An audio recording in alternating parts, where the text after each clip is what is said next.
할렐루야! 거룩하고 복된 주일, 주님의 전에 나오신 여러분들 환영하고 축복합니다.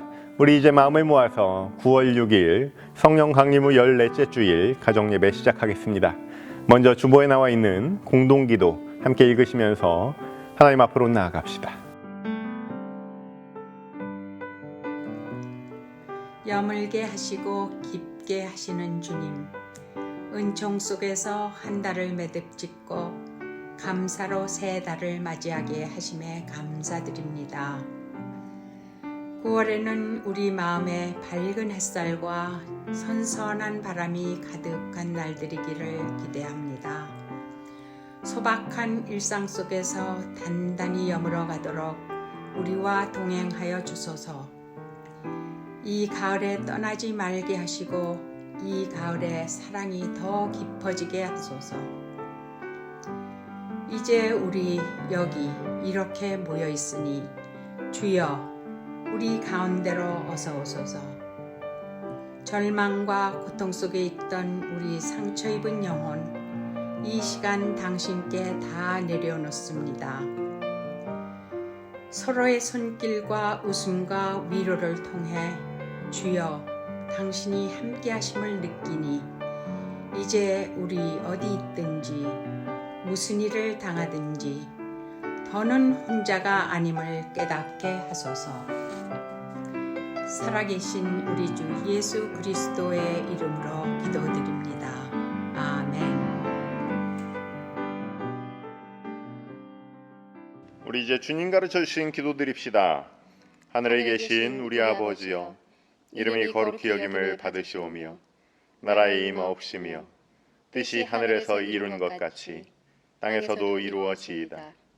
오늘날 우리에게 일용할 양식을 주옵시고 우리가 우리에게 죄 지은 자를 사하여 준 것 같이 우리 죄를 사하여 주옵시고 우리를 시험에 들게 하지 마옵시고 다만 악에서 구하옵소서.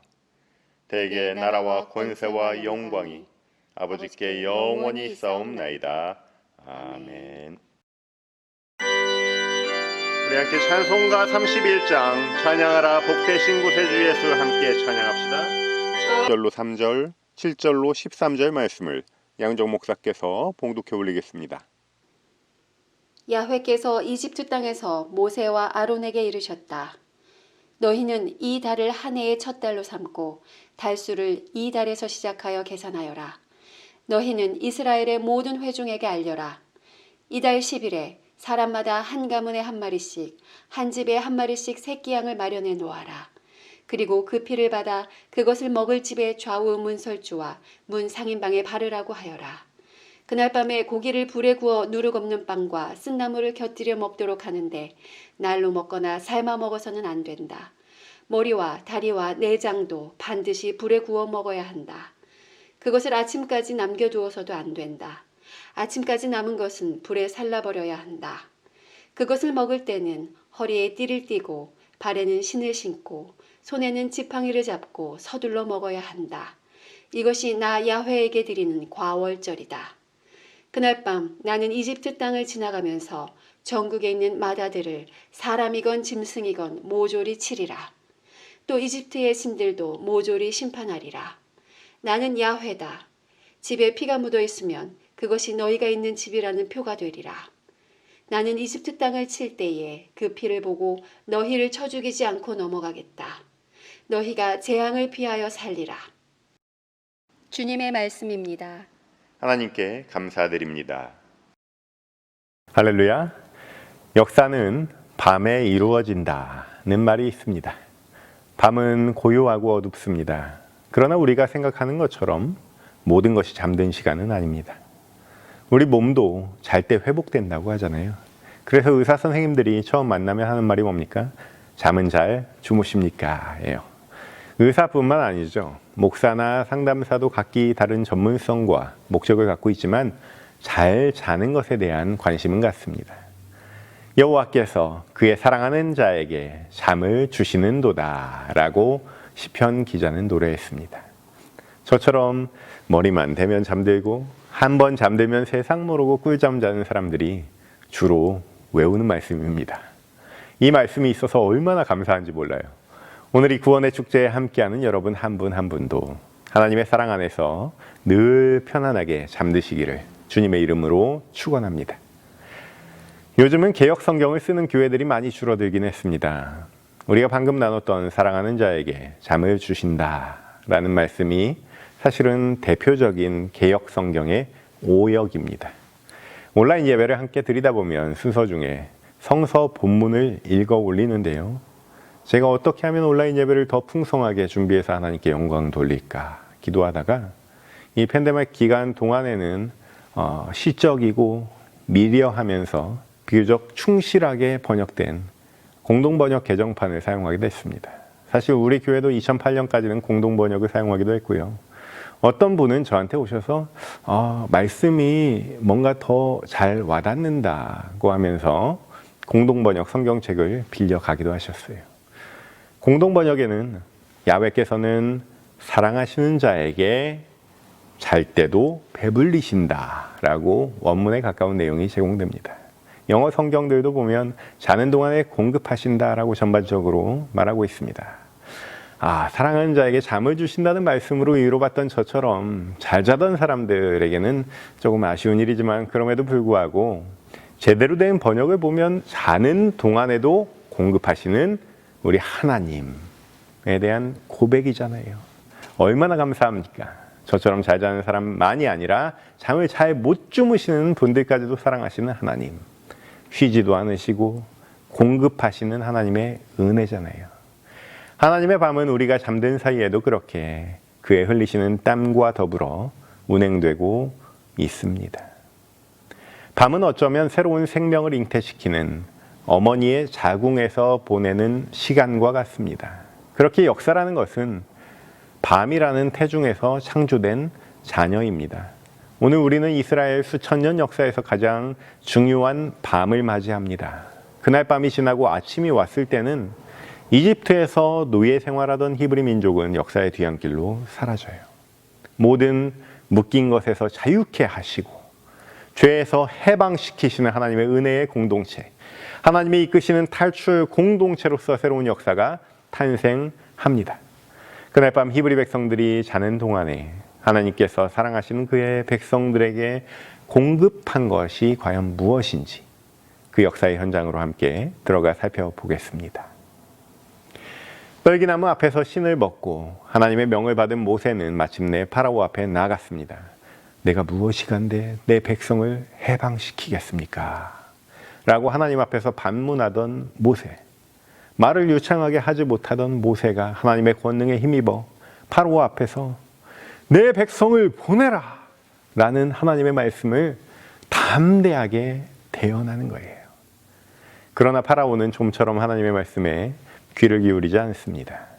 하나님께서는 모세에게 내가 너와 함께 있겠다 라고 명하신 대로 이집트 온 땅에 재앙을 내리기 시작하십니다. 오늘날 우리도 누구도 상상하지 못했던 전 지구적인 재앙으로 고통받고 있는 것처럼 고대 이집트인들의 상상력으로는 생각지도 못했던 초자연적인 재앙을 통해 파라오에게 경고를 내리십니다. 피의 재앙, 개구리 재앙으로 시작해서 메뚜기의 재앙, 흑암의 재앙에 이르기까지 이미 9개의 재앙이 이집트 땅에 지나갔어요. 그러나 여러분도 잘 아시듯이 파라오가 누굽니까? 10번 찍어야 넘어가는 나무예요. 9가지 재앙으로는 파라오는 고집을 꺾지 않습니다. 특별히 마지막 흑암의 재앙은 이집트의 신앙을 전격적으로 부정하는 재앙이었다는 점을 감안하면 파라오도 참 대단합니다. 이집트에게 흑암은 말 그대로 재앙 중에 재앙이었습니다. 태양은 이집트의 가장 높은 신이자 이집트의 자부심이었어요. 우리가 20세기 대영 제국을 일컬어서 해가 지지 않는 나라라고 했듯이 이집트 또한 별명이 있습니다. 세상에서 해가 가장 잘 드는 나라입니다. 태양신 숭배의 중심에 이집트가 있었습니다. 심지어 헬리오폴리스, 곧 태양의 집이라는 의미로 태양 숭배 의식을 거행하는 특별한 도시도 만들었어요. 태양신께 그렇게 영광을 돌렸습니다. 그런 이집트 제국에게 태양이 없어진다는 것은 곧 완전한 무력함을 의미합니다. 한 번도 의심한 적 없었던 태양신의 죽음의 날이 온 거예요. 파라오는 태양신 라의 권한을 위임받은 통치자였습니다. 살아있는 태양신이었습니다. 그런 파라오가 봤을 때 이집트 땅에 흑암이 가득하고 히브리 백성들이 사는 땅에는 어디에나 빛이 있었다라는 것은 이집트 태양신을 대변하고 신실하게 섬기는 한 신앙인의 눈으로 봤을 때 정말 믿을 수 없는 일이었어요. 자신의 신앙이 하루아침에 허물어지는 모습을 보면서 모세에게 명합니다. 너희는 가서 주께 예배하여라. 그러나 양이나 소 같은 제사는 놓고 사람만 빠져나가라. 이렇게 결정적인 흑암의 재앙을 포함해서 9가지 재앙으로도 충분하지 않았습니다. 파라오는 결코 고집을 꺾지 않았어요. 화장실 갈 때 마음 올 때 마음 다르다고 하지 않습니까? 어서 내 앞에서 썩 물러가거라. 다시는 내 앞에 얼씬도 하지 말아라 라고 말은 했지만 흑암이 지나가자 언제 그랬냐는 듯이 생각이 바뀌게 되는 거예요. 마치 우리 인생을 거울처럼 보는 것 같습니다. 우리의 신앙 여정 가운데 마치 빚쟁이 하나님을 섬기듯 하던 시절이 있지 않았습니까? 이번 한 번만 봐주시면, 이번 한 번만 고쳐주시면 다음에 더 잘하겠습니다. 다음에 더 쳐서 갚겠습니다. 하나님은 우리를 사랑하시는 분이시지 뭔가 힘을 빌려주고 갚으라고 하는 분은 아닌데도 우리의 원시적이고 내면 깊숙한 신앙의 한 뿌리에는 그런 하나님상이 드러납니다.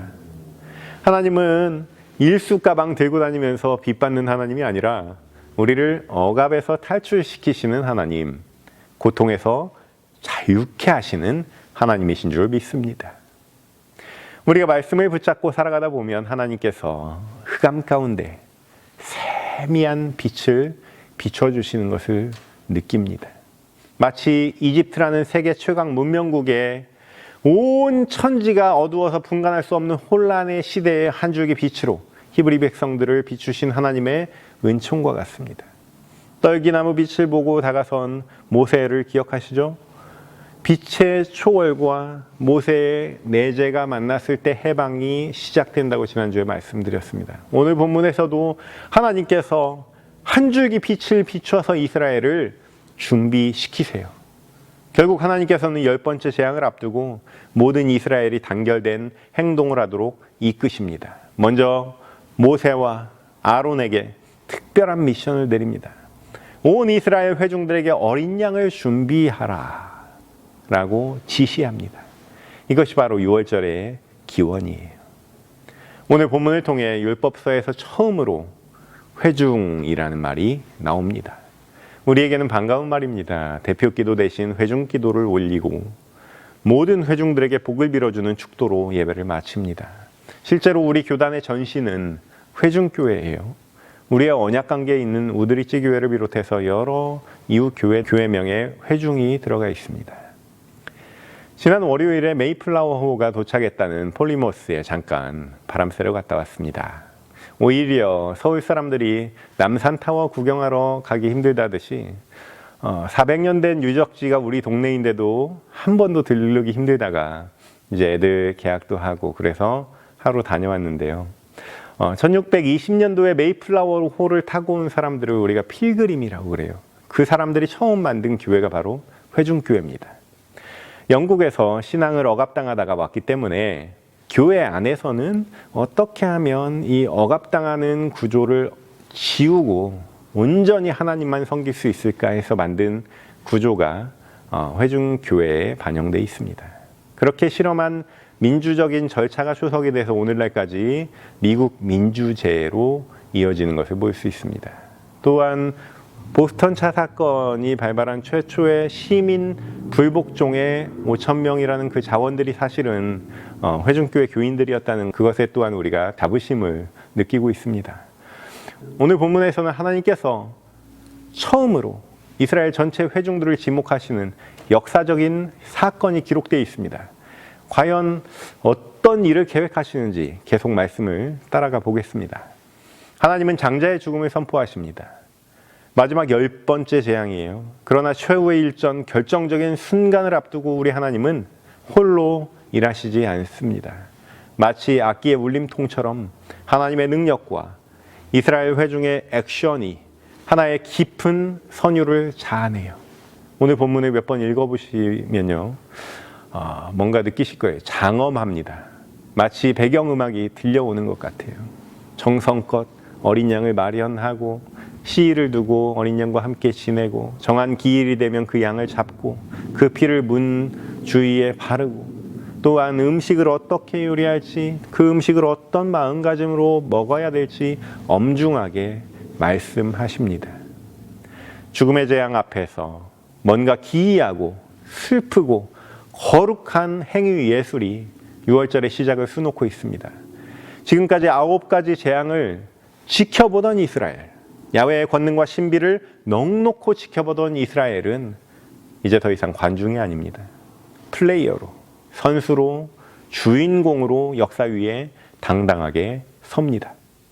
어제까지는 노예였지만 오늘은 회중이라는 이름으로 거대한 제국의 세력, 억압의 세력과의 전쟁에 참여하는 병사입니다. 6월절은 넘어감, 패스 오버입니다. 양의 피를 집의 좌우 문설주와 상인방에 바르라고 명령하십니다. 문설주는 좌우 기둥이고 우리가 어렸을 때부터 밟으면 안 된다고 혼나면서 배웠던 게 뭐죠? 문지방이잖아요. 그걸 하인방이라고 합니다. 상인방은 좌우 문설주를 연결하는 윗부분이죠. 그래서 이렇게 디귿자 형태로 피를 바르게 된 겁니다. 아마 목축 문화권이어서 이 문지방에 해당되는 부분은 없었을 거라고 고고학자들은 얘기합니다. 그런데 한번 생각해 보셨습니까? 그때 고대 히브리인들의 심정이 어땠을까? 설마 하는 사람도 있었을 거고 이상한 지시에 고개를 갸우뚱하면서 참 별일을 다 시키네 그려 하면서 혼잣말 하던 사람도 있었을 거예요. 그러나 결국은 그 수십만 명의 사람들이 순전한 마음으로 하나님의 명령에 따릅니다. 정해진 의례에 따라서 몸을 움직이다 보니까 어느새 송글송글 맺히는 땀과 함께 사뭇 경건해진 이스라엘 회중들은 이미 출애굽의 발걸음을 한 걸음 떼었습니다. 여러분도 궁금하지 않습니까? 왜 그렇게 집에다가 피를 칠하라고 했을까? 과연 이 메시지의 본질은 무엇일까? 어린 양의 피를 바른다는 의미가 무엇을 의미합니까?